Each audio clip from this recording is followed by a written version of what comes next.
সবাইকে নববর্ষের শুভেচ্ছা জানাই। তো তোমরা তো সবাই জানো কালকে চড়ক পূজা ছিল, তো তার জন্য কালকে আমরা নিরামিষ খেয়েছি।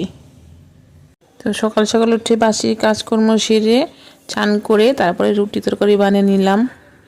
তো কালকে তো ভাইঝাতু ছিল আমাদের শ্বশুর বাড়িতে। ভাইঝাতুর নিয়ম নেই, বাপের বাড়িতে আছে। তো ওর মামার বাড়িতে আমার ছেলে মেয়েকে নিমন্ত্রণ দিল, ওরা দুপুরবেলা ওখানে খাওয়া দাওয়া করলো। তো দুপুরবেলা আমাদের জন্য নিরামিষ চচ্চড়ি করলাম, ঝিঙে আলু বেগুন দিয়ে নিরামিষ চচ্চড়ি করলাম আর সয়াবিনের তরকারি করে নিলাম। তো তাড়াতাড়ি খাওয়া দাওয়ার পর মেয়েকে ফোন করলাম ওর মামার বাড়ি থেকে চলে আসার জন্য। আসার পরে সবাই মিলে তাড়াতাড়ি রেডি হয়ে নিলাম। তো আমরা বিকাল 5টার দিকে রেডি হয়ে চলে গেলাম মেলায়। মেলায় ঢুকতে দেখি অনেক ভিড়।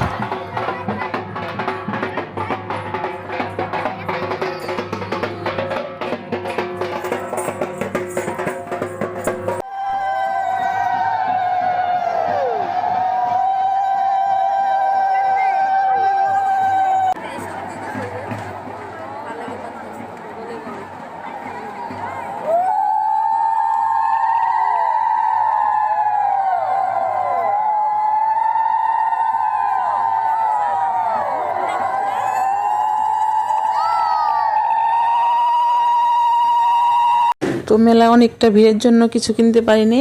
আমার মেয়ে ফুচকা খেয়ে নিল, তারপরে চলে আসলাম বাড়িতে। রাধে রাধে।